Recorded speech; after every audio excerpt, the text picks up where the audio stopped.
Okay, today is March 11th. Been doing a couple of things since the last video I made. I got this painted, cleaned it up and everything, pressure washed, and then cleaned it with some degreaser and so forth, and then wire brushed it where I needed to. Got it painted with the VHT paint, this engine enamel right here.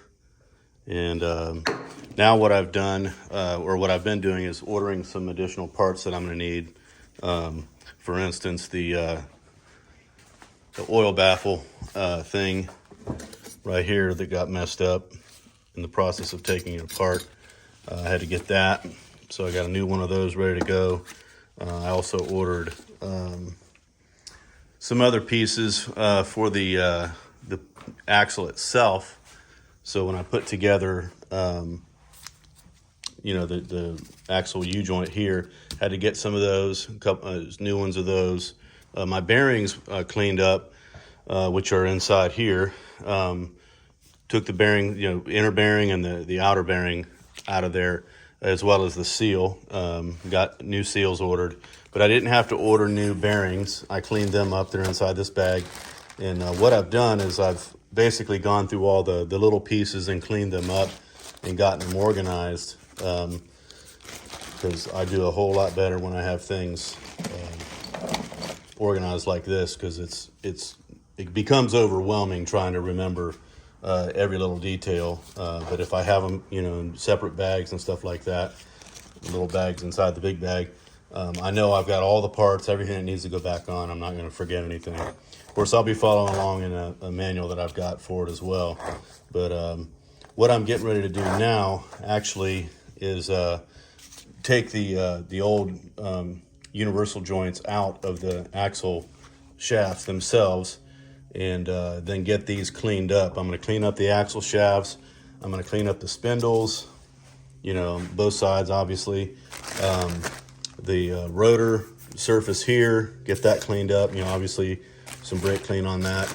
Just kind of some prep work. Get these pieces, the knuckles, the backing plates, all of those cleaned up, wire wheeled, and instead of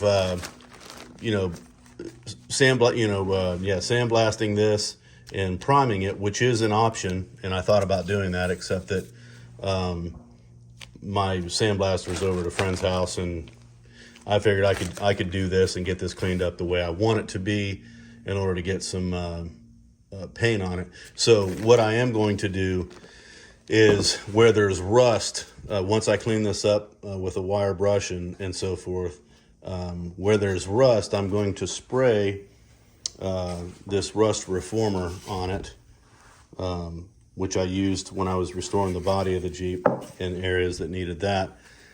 I'll spray those things with rust reformer to stop the rusting that's taking place, and then I'll put the paint over top of that. So not looking for perfection here, but it'll be nicer than it was. Everything will be clean, and new parts and all that kind of fun stuff.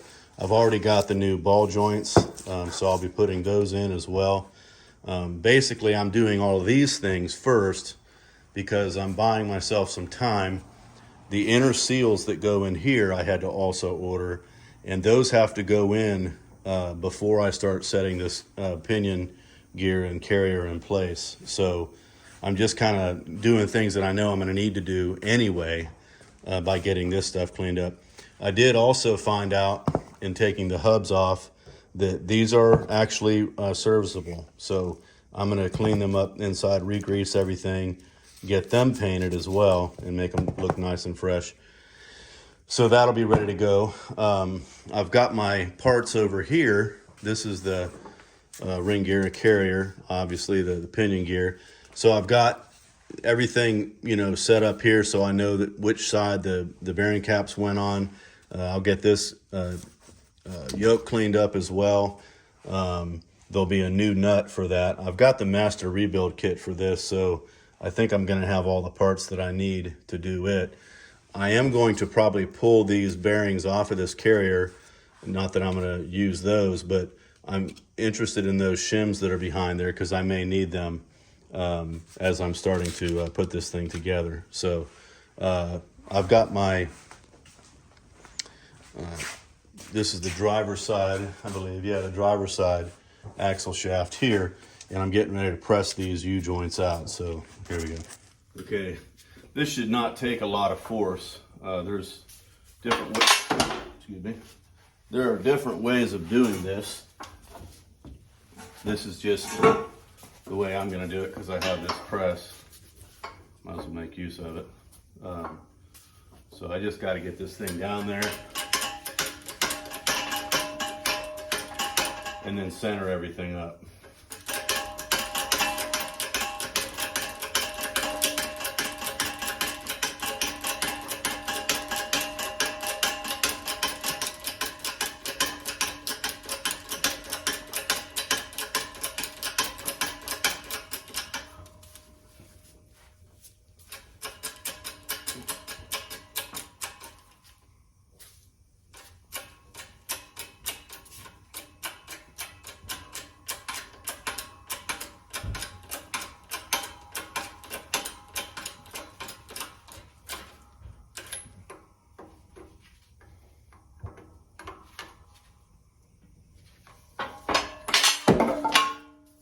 Okay, that's not going to work like I thought it would, so I'll go to plan B. All right, I said I wasn't going to use my wood bench, but I lied. This is actually going to hold this thing well. So I've got my 3-in-1 here, and I'm going to attempt to take it off this way.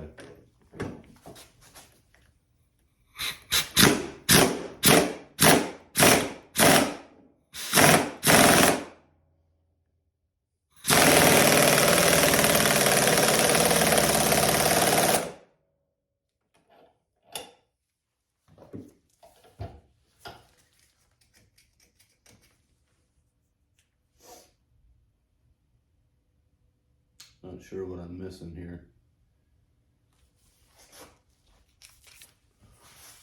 All right, oversight on my part. I forgot to take the C-clips out that hold it in.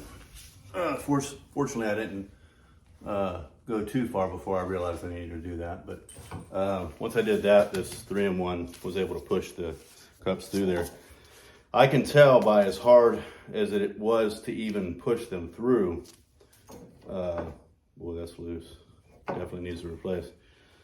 This, most likely, I'm 99% sure that this axle was never rebuilt before, so glad I'm doing it now. So I'm gonna get this the rest of the way out of there and be back. Okay, there's this half. It is very apparent that there was absolutely no lube inside there at all. Those needle bearings in there are actually rusted. So this is a definite need to replace this U-joint. And this doesn't feel any better here too. I feel some rocky resistance in there. All right, so I'm gonna get this other part taken, this other half taken off. Here, gotta get these, there's C-clips that hold it in on either side. Gotta get those out and then I'll be able to push it through. So I actually blew the top off of this one here the first time when I was putting pressure on there, forgetting that I had those C-clips in there. It blew the top of that cup off. So that's kind of interesting. All right, I'll be back in a sec. Here's that C-clip I was talking about, if you can see that. It's so much rust there you can't hardly see it, but it's right up against the edge of the, the jaw of the yoke there. You can see it there wanting to come out. Okay, there's that one. Let's see if I can get this one.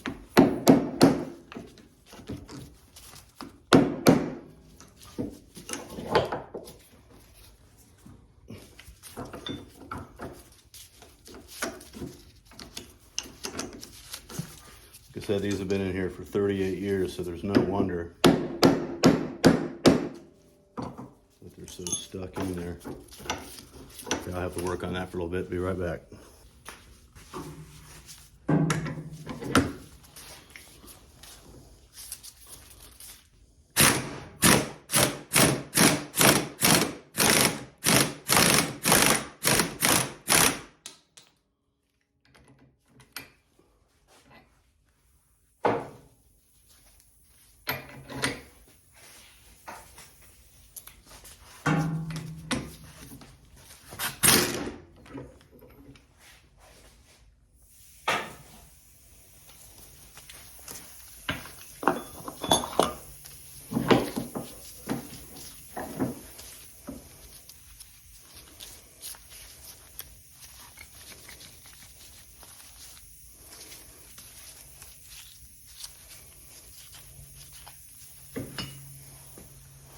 me get this snap ring off there, C-clip, whatever. And then I'll be able to push it the opposite direction and get that U-joint cup out of there. Should come apart.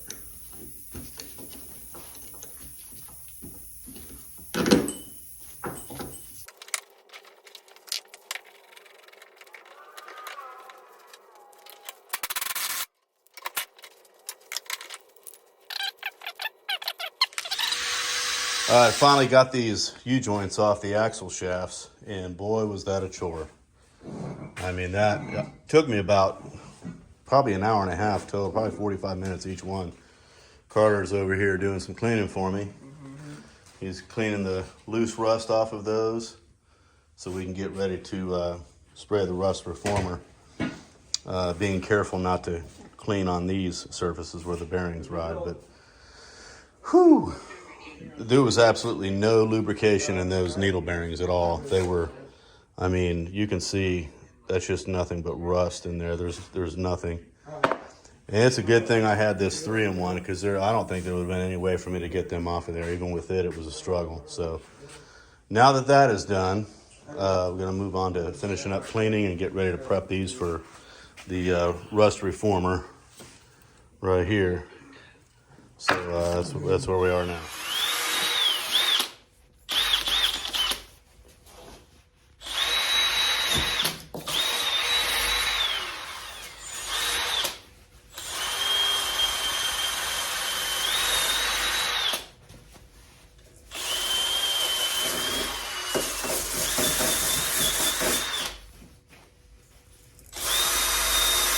Oh man. What? It's looking good.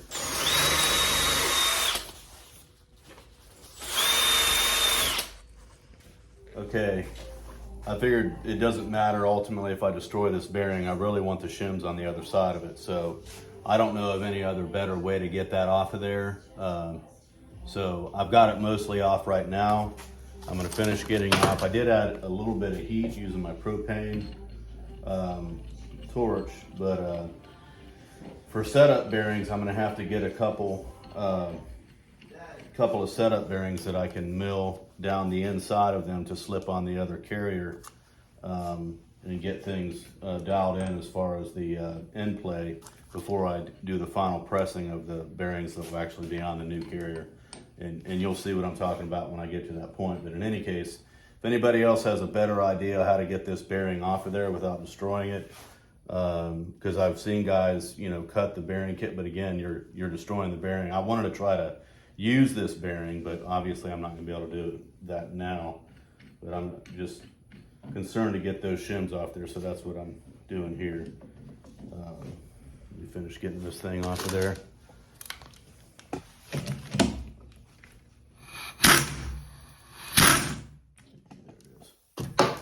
Alright, so that's off there. Now I can get to the shims that I wanted, which are these. I'm gonna have to finesse those back into shape, but looks like there's three of them on there. So I'm gonna get those measured, get them flattened back out again. I'm a little bit dimpled there. Get them flattened back out, cleaned up, and measure them because I'll probably end up using these on the new carrier. We'll see. All right.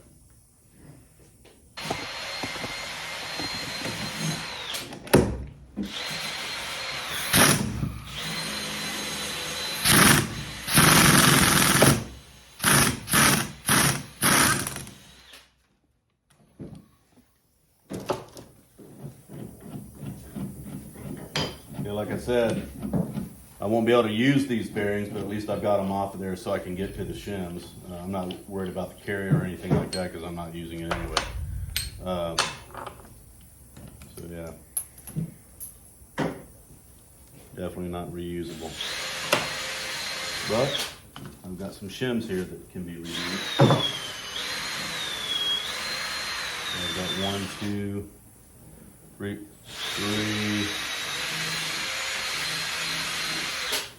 4. So it looks like there were 4 shims on the driver's side, the non-ring gear side. Hold on, Carter.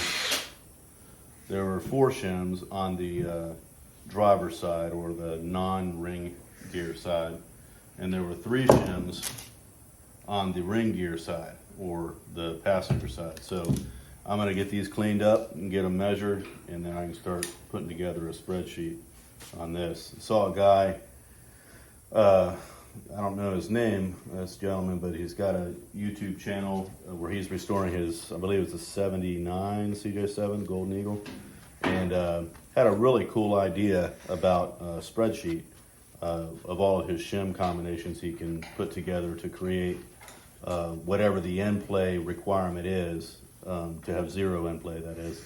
So I'll explain a little bit more of that later, but I liked how he did that, so that's a great idea. I'm going to do the same thing. All right, see you in a bit. That's going to wrap it up for today. Got everything that needed to be cleaned, and sprayed with the Rust Reformer. I did the ends of the axle shafts, the knuckle, backing plate, the spindle itself around that flange. Pretty much the same stuff on the other side. I also did around the rotor because I don't want to have to replace that. I am going to call and find out how much it's going to cost me to have those turned, because they're okay, but they could use a cleaning up before I put new pads on it. So that's that.